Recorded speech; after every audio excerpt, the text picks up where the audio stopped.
Well, welcome back to another Hoosier Hero Driver for 2026. Frank Kimmel. Frank, thanks for joining us, and congratulations on being a Hoosier driver. Yeah, it was a cool deal. We kind of come out of the blue. I didn't know really what it was all about, but really nice little program they got going on there at Hoosier. So, well, I got to tell you, I've interviewed. You're down to the last of them, but I will tell you, everybody else is a lot younger. Yeah, I noticed that too. Thanks for bringing that to my attention. No, I've missed that. Yeah. We're almost about the same age, so I get it. Got to tease each other a little bit too. So, Frank, again, congratulations on that. It's a huge honor to be that selected one of those drivers. So, tell everybody, what do you race?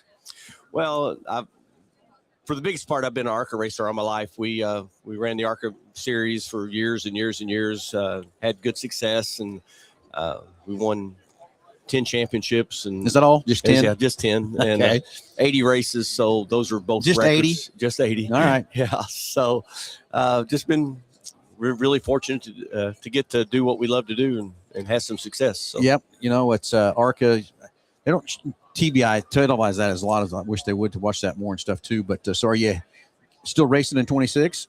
No, I don't race anymore. I quit 4 or 5 years ago. I'm a crew chief on Jason and Isaac Kitzmiller's ARCA cars. Okay, cool. And so you headed to Daytona? Yeah, we got a test here in a couple of weeks. That's what I heard, a couple of weeks for a test coming up and stuff too. So we had the primary car on the pull down rig before I left, and we'll have the backup. I think is going on right now. So it should be done. It's crazy. We talk about relationships, how this racing world is and stuff from that part. And you were just talking about Red Cornette, and Jack Cornette was just here checking out the motor and setup we have here in my dirt late model. It's just crazy how small world this is, isn't it?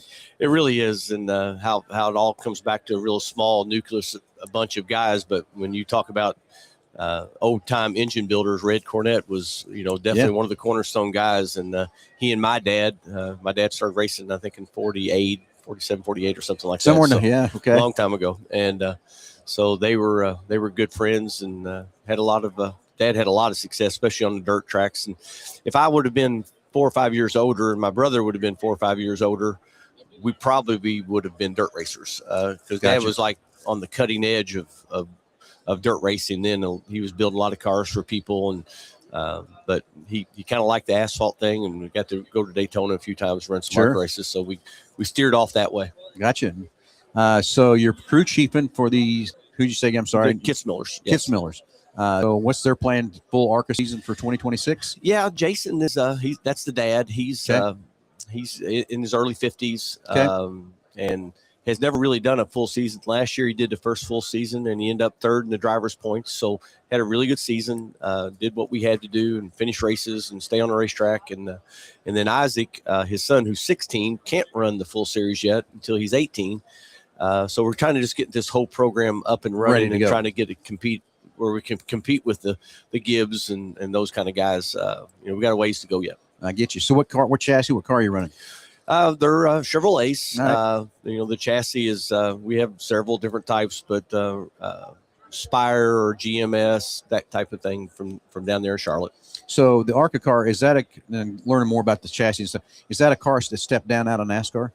Well, back in the day, especially when I drove it, we used old ARCA cars. Old Cup cars. Absolutely. Very few of us built fresh ARCA cars to race. Once we got going and we started winning some races and stuff, then it built a specific ARCA car, but it basically was a Cup type car. So now with the new gen, whatever that thing is, they have now 6 or whatever. None of that stuff works for us. Nothing works. Nothing carried over. Nothing.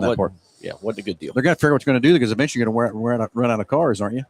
Well, the Busch cars are still very similar to us. The trucks are very similar as far as the components that we boat on. Of course, the truck chassis is different looking, but it's usually the same front clip or very close to the same front clip. And so same thing with Xfinity. So there's enough companies down there that still do it. Do enough to help you. So now you're on the crew chief side. How long have you been crew chiefing again? Well, let's see. I finished racing in about, 16, 17. So whatever that is, 5, 6 years, whatever it is. Yeah. At times I've actually worked on truck teams and as a front end mechanic and that kind of thing. And then I went into I was a truck truck chief for a while for DGR or Tricon.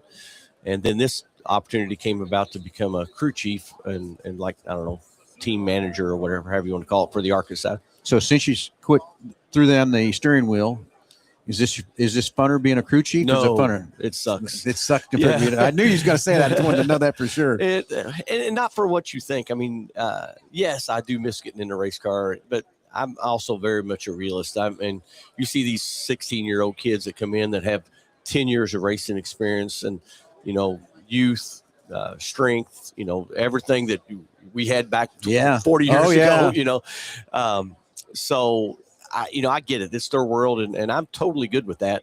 The thing that's hard for me is now I have a whole set of circumstances to worry about. I worry about the car breaking down, and you've got other people working on the car that maybe aren't, trust. Yeah, you got to trust them, and that's so tough to do, and not try to micromanage everybody. So it's a tough deal. Yeah, I bet it is too. It's hard for me too. When I guess you can call me the crew chief on this car, but really Nick is probably the crew chief on our car too. But it's, again, a lot of guys want to help you and stuff, but you get nervous, especially when it's your son sitting behind that steering wheel. Absolutely. And when my son raced, he actually is a spotter now. He spots for Daniel Suarez on Sunday. That's cool. And again, back to that small network again, right? Yeah, he spots for Daniel on Sunday, and he does an Xfinity car or whatever they call it this year, and a truck, and he has an ARCA car too. So he stays real busy with that. But when he was racing, we raced Salem Speedway back home. Yeah. And, man, it was hard. People come up and talk to you while they're racing, and I'm thinking, hang on just a second. Let me get this over with here, because I'm driving with him right now, So it was tough. Exactly. So, well, now that I know who you are, put a name to a face, we'll be able to watch you on ARCA and see how you guys do with your crew chief. I'm excited. That's part of my fun with doing these interviews. This is our third year to do this. I see. And to now follow the drivers and crew chief. I think you're our first crew chief. Well, that's good. Well, and we'll follow you and see how you do at Kona. Yeah, hopefully we run well. I think he ran third last year there, so hopefully we can back that up, maybe a couple spots. Very cool. We've got a local race team, Petty's, that race ARCA too. That I believe they're just a little bit ways from Wichita, but they've always competed in that ARCA stuff too. So yeah, ARCA is a really cool series. It's changed since it's evolved, and it's now become strictly a feeder program. I made a living of it, and there were several racers that were able to do that over the years.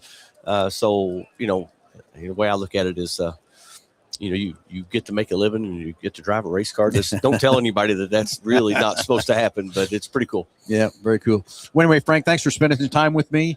Congratulations again on being a Hoosier hero for 2026. That's pretty cool. Yep. And we'll follow you along too. But tell your son, have fun with that too.